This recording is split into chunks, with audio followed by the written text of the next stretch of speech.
Hello everyone, how are you all doing today? I hope you're all having a great day. And I want to thank you all in advance for clicking on this video, as I know it's quite rare for a brand new video on a brand new channel to be watched. So thank you all for that. And if you've seen the title, then you know what this is about. What if the Man of Steel was a part of the Marvel Cinematic Universe? Now, I want to make something perfectly clear right now, no hesitation, no delaying. This is not just going to be some, how would different characters react to Superman, how would S.H.I.E.L.D. react to Superman, blah, blah, blah. While they are included, that's not the purpose. This is a massive, near 500,000 word story about the Man of Steel being in the Marvel Cinematic Universe. This is a fan fiction story, pretty much. And the reason I'm doing this video, and the reason I started this channel, well, actually, you know what? I'll get into all that at the end, but right now, just relax, sit back, and just enjoy this really well done, really amazingly put together story of what would happen if Superman, many people's, myself included, favourite superhero, joined the Marvel Cinematic Universe. It is a signal to all the realms that the Earth is ready for a higher form of war. When Thor said those words, Fury didn't really believe it. The arrogance of an old civilization, he thought. Just a so-called god looking down on the potential of humans. But he knew, or at least he thought he knew, that with a little bit of time and a lot of effort, they could eventually become strong enough to defend themselves from any external threat. They didn't need permission from an alien to use the Tesseract. They didn't need permission to grow, to evolve. They could take care of themselves, thank you very much. And the condescending Asgardian had no right to treat them as if they were children. Fury remembered the anger he felt at the time. Of course, this anger was very much fueled by Loki's scepter, but it had originated from inside him. Seeing the Kryptonians fly through the city buildings as if they were made of paper made him rethink that. Seeing the destruction a single Kryptonian ship had brought on the city, almost destroying the entire world, made him rethink that. Seeing the mighty Avengers, his last line of defense, who had managed to stop an alien invasion led by a god, completely outclassed and useless as General Zod and Superman fought in the city, made him rethink that. Every single agent of S.H.I.E.L.D. was rethinking that, he noticed.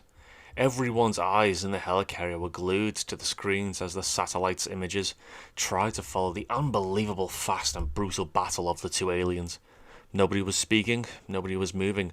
The shock and helplessness were almost tangible in the room as S.H.I.E.L.D. realized that there wasn't a single thing they could do but hope for Superman to come victorious. Fury hated that feeling. When there was a problem, he solved that problem by whatever means necessary. That was what he did all his life.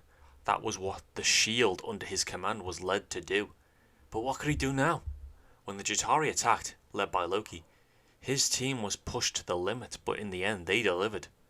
The Avengers won the day. Captain America, Iron Man, Thor, Hulk, Black Widow and Hawkeye had been victorious. S.H.I.E.L.D. had brought that team together to save the world, and they had done it. Things were different this time, because there was simply nothing he could do against that kind of threat. Against that higher form of war, Fury thought bitterly. His weapons were useless. The Kryptonians most likely wouldn't even feel them, if they could hit the target at all. Which was impossible to do since they were flying so fast that they were basically blurs. That was the reason why he didn't even consider sending jets over there, because they wouldn't be able to fly and maneuver that quickly and the pilots would just be going there to die. The same as sending soldiers on foot when the city was falling apart. It sounded equally stupid. And the Avengers? Well, they were most likely feeling what common agents felt when they stood side by side with them.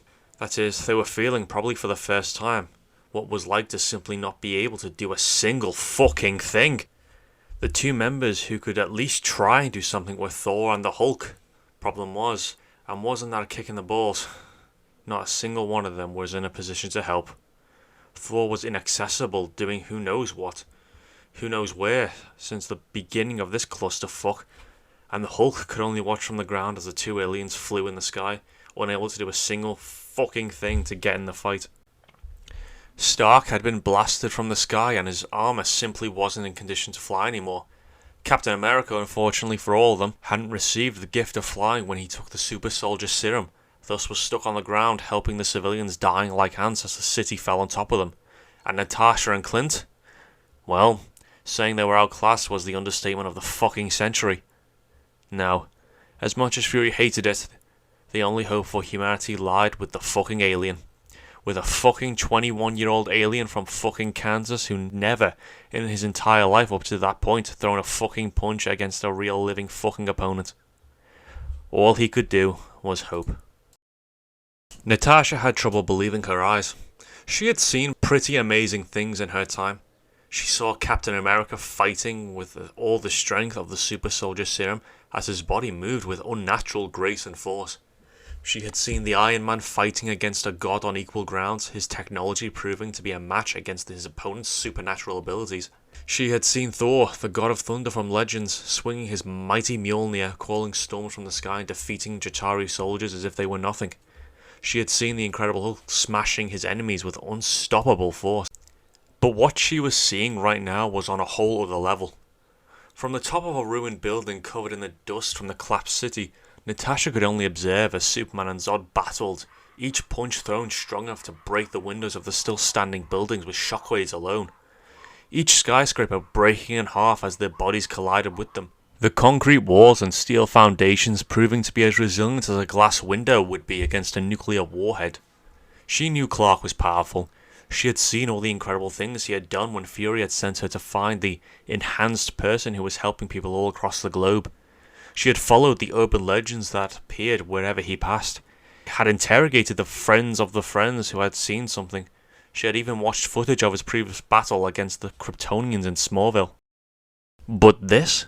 If anyone had told her that shy, insecure, overly polite kid she had met, because whatever Fury said about him being a potential threat was severely discredited once she met him and was able to assess his personality, could bring this level of destruction, she would find it ludicrous. Not that he was the one responsible for this. Oh no, she didn't think that for a second. Actually, she knew for a fact that the only reason they were still alive was because Clark was there. But that didn't affect the surprise she felt by the level of power she was witnessing. It was like the only limits he had were there because he had put them there. His unbelievably fast speed seemed to only increase as he fought. His punches were getting stronger each time. The blows he was taking, only increasingly stronger, seemed to no longer bother him the more he got into the fight. It was amazing, and at the same time terrifying, because as powerful as Clark was, he was equally untrained. It was very likely that no one was seeing this, but to her it was as clear as day. Clark had no idea what he was doing. He was relying solely on his gifts. Because he had no training or experience, instinct had kicked in, and it was the only thing that was guiding him. No one would even attempt to consider, but the fact was Clark was a civilian. An immeasurably powerful one, but still a civilian. And he was going against a trained general who had the same gifts as he had. Every single person in the city, in the world, was scared. But possibly no one but Natasha and Clark's mother would know that Clark himself was maybe the most scared person of them all. Because he knew that if he failed, he, the civilian farm boy turned journalist battling the high general of his people, the world and everyone in it would pay the ultimate price. It was a good thing that the symbol on Clark's chest was the symbol for hope, because they would really need it right now. Clint tried to move as best he could with his broken leg, while following the two missiles colliding in the sky, the thunderous sound echoing in his skull. That kind of shit was above his pay grade. He was an agent, a damn good one, confronted against his fellow humans. An exception or two could be made sometimes. He could shoot an arrow against an ugly-ass Chitauri, and nothing gave him quite so much satisfaction as dropping Loki from the sky with an explosive arrow. But what the hell did Fury expect him to do against beings who could fly faster than a bullet and shrug off missiles to the face? Nat had said it one time and she was completely right. They weren't trained for this sort of thing. This was monsters and magic and aliens, and he was fed up with it. He needed a vacation. He needed to stay at least a week with Laura and the kids, but for that to happen, the super kid would have to win this fight, and if there was one thing Clint didn't like was placing the safety of his family in the hands of an unknown. But what choice did he have when faced against monsters and magic and aliens? Steve Rogers raised his shield over his head, protecting two civilians from the falling debris. While he guided them away from the destroyed building, some kind of red energy beams had hit the buildings not too long ago, cutting it as if they were a hot knife slashing through butter, striking 3 more buildings after that. Luckily, only the first one collapsed. The chaos was absurd. People were running everywhere, not knowing what to do. Steve was trying to call their attention to make them follow him, to calm them down. The subway was probably a good escape right now, and he was yelling orders to the police officers in the scene to take the civilians there. It was Loki's invasion all over again, except worse, if that was even possible. When the ship shooting the big blue laser was neutralized, Steve actually thought things were finished. Almost all hostiles had been defeated and the only one left was General Zod. Against every single one of them. How bad could it be? Very, very bad, apparently. Steve had bragged to Fury once that there was nothing more that could surprise him. Not after the Super Soldier Serum, Hydra, the Tesseract, and having survived being frozen for 70 years. Fury had proved him wrong with the helicarrier soon after. That was true. And then Thor and Loki managed to surprise him again by joining mythology and aliens in the story. And finally, after all that, Steve thought again that he had seen it all. And once again, he was wrong. What Clark and General Zod were doing was unbelievable. For the first time since the Super Soldier Serum, Steve felt like the skinny kid once more, full of courage but no actual strength to make a difference. The simple fact is that there was nothing he could do against that kind of power. It was like trying to face Thor or the Hulk with his bare hands. He could certainly take a chance, but success was far from the most likely possible outcome. He took a deep breath, calming himself. Panicking now wouldn't help anyone. Things weren't lost. Clark was fighting with all his might right now, and he would trust the kid. He couldn't say he knew him very well, but he felt Clark was, despite being an alien, very much like himself. He was there, risking his life since the beginning, fighting against his own people to protect humanity. Yes, Steve was going to trust him to stop Zod. Maybe he and the rest of the Avengers didn't have the power to join the fight right now, but they began that as a team, and the kid was a part of that. Alone, they couldn't do a thing. But together? Who knows? The Avengers had done it once. Dr. Banner's mind functioned at its most instinctual level when he transformed into the Hulk. So instead of a brilliant mind, top of its field, the Hulk resembled more an intelligent animal. Grunts instead of speech. Action and reaction instead of planning, emotions instead of rationality. Except that unlike the other animals, they didn't exactly possess a fight or flight instinct. His only instinct was fight and fight. Which was why the Hulk was, for lack of a better word, frustrated with how things were going. He was strong, too strong. He was fast, he could jump over buildings, but fly he could not. And that was why he was obligated to stay on the ground, rooted, like a cat forced to watch the bird fly away. And it was pissing him off. His muscles were trembling with the need to smash. It wasn't simple anger, it wasn't simple fury. It was his instinct to hit and rip and destroy his prey until there was nothing else left. The Hulk was feeling something he had never felt before. He was being denied the opportunity to fight, and it was driving him insane. Deep inside his mind, Dr. Banner was trying to calm down, trying to rein it in before he went for another target to vent his anger and frustrations and become a risk. Of course, his thoughts weren't as detailed as he liked, the Hulk side of his mind being in control. But the overall feeling he had was that he needed to stop. The Hulk was suffering because he couldn't fight. Dr. Banner was suffering because he needed to. From the bottom of his self, Bruce just begged this to end as quickly as possible. "Holy fucking shit!" exclaimed Jessica Jones, for what seemed to be the 100th time. Unable to blink as she watched Clark being tossed across the building so strongly that it came across on the other side and kept hitting the other buildings behind that. Jesus fucking Christ! She couldn't believe what she was seeing. What was happening just before her eyes was simply too much. In an automatic gesture, her hand clenched harder around Trisha's as her legs stopped moving from the shock of seeing her friend striking buildings like a blowing ball. Everyone who talked to Jessica for more than a minute could notice she was a pessimist. Of course, she wouldn't ever admit it. She wasn't a pessimistic. She would counter, but a realist. It wasn't her fault that reality was, by its very nature, shitty. So when the lights on her apartment turned off and her TV became blurry for no apparent reason, delivering a pretty ominous threat to the whole world by what seemed to be a psychotic alien, she knew they were fucked. It was the incident all over again, but worse. Much worse. Not only because the level of destruction was bigger, not only because the Avengers looked as hopeless as everyone else, not because it seemed to threaten the whole world at once, instead of a single city. It was worse because the whole thing was happening directly against someone she considered a friend. And as strong as she was, there was absolutely nothing she could do to stop it. There was nothing she could do to help. So maybe she was a bitch. She wouldn't deny it. In fact, Jessica would be the first to admit it. She was violent, short-tempered, an alcoholic, and all around fucked up in the head. She liked very, very few people. But the people she liked, the people she considered friends and family, she would gladly kill and die for. And watching all this disaster happening around her without being able to help was like having a bullet piercing her chest. Like watching a car coming in your direction without time to dodge. Like watching your home catching fire but being unable to put it out. Like being too far away to stop a friend from falling down the stairs. Like being controlled by Kilgrave all over again. Forced to watch from behind your own eyes as your body did terrible things without being able to do a single thing to stop it. "We need to go, Jess," Trish said, urgently pushing her hand. "We need to get out of here." Jessica didn't move or answer her for a few seconds. She breathed and closed her eyes, then turned back, taking Trish with her. She couldn't help Clark, but she could help Trish right now.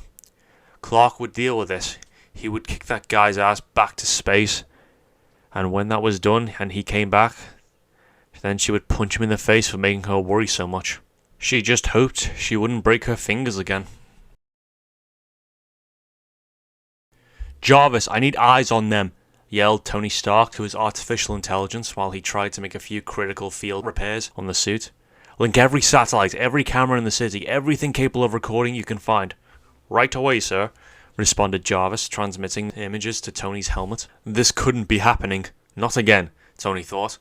It was like one of his nightmares since the incident, except he never actually dreamed something this horrible. Shaking his head, he went back to trying to fix his repulsors, trying to keep his mind occupied to avoid freaking out. That was something he really couldn't afford right now. "Sir, it appears they have left the atmosphere," Jarvis said, bringing Tony's attention to the images on screen. He saw Zod grappling Superman and basically exploding to the sky.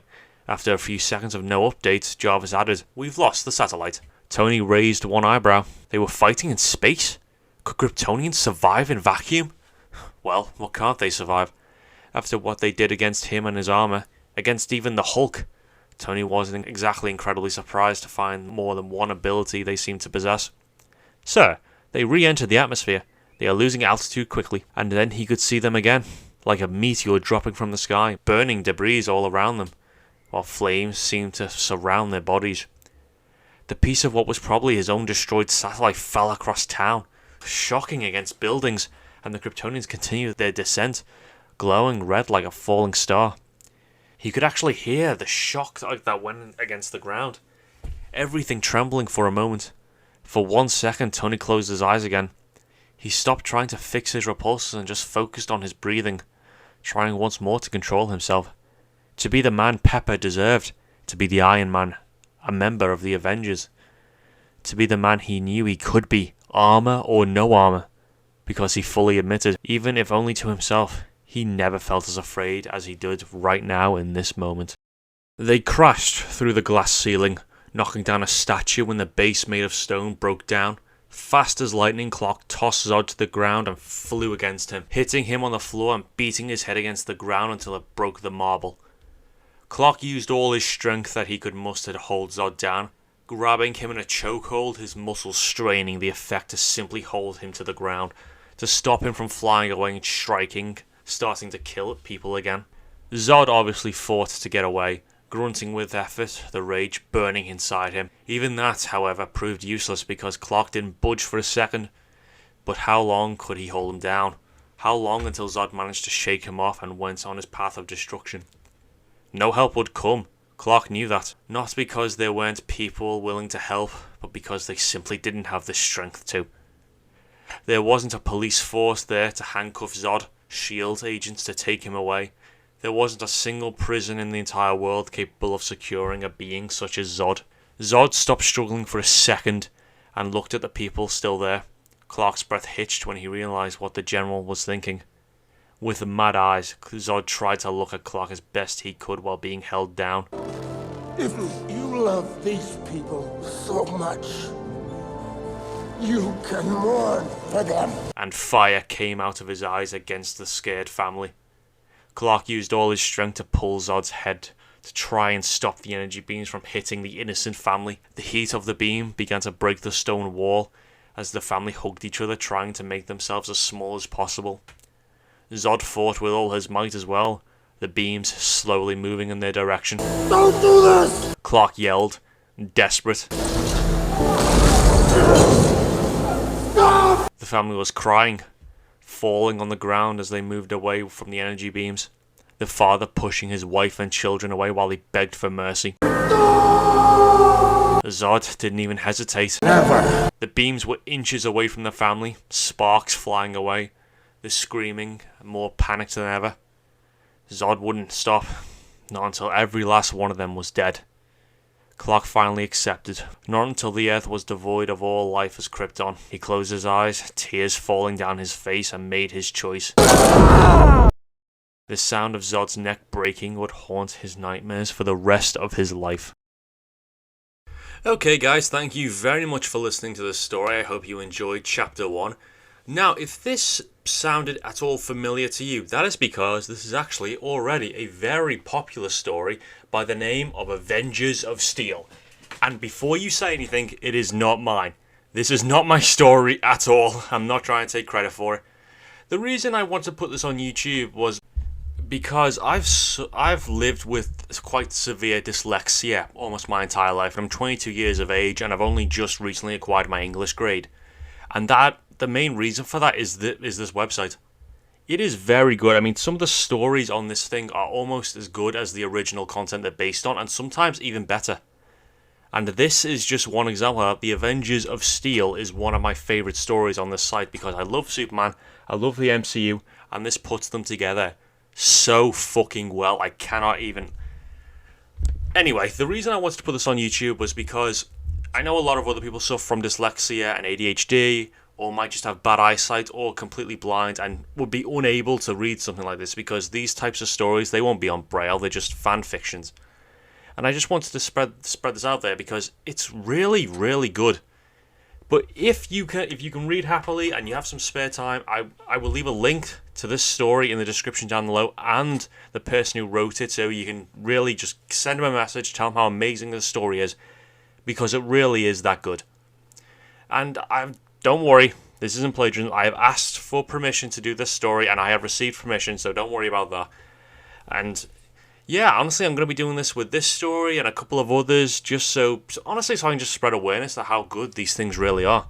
So yeah, if you perhaps have trouble reading, have trouble seeing, need glasses but can't be bothered putting them on, or maybe even if you just like to lay back and listen to that story rather than read it, then yeah, please subscribe. I'm going to be doing more stories like this one. If you want me to do a particular fan fiction, then let me know in the comments down below. Don't forget to go over to the FanFiction website, especially the author of the story. Give him a follow him, favorite him, because I'm sure that will help him motivate to continue the story. So yeah, it's been Fanfic Reader here. Let me know what you think in the comments down below. Please subscribe, please like, and I'll see you around.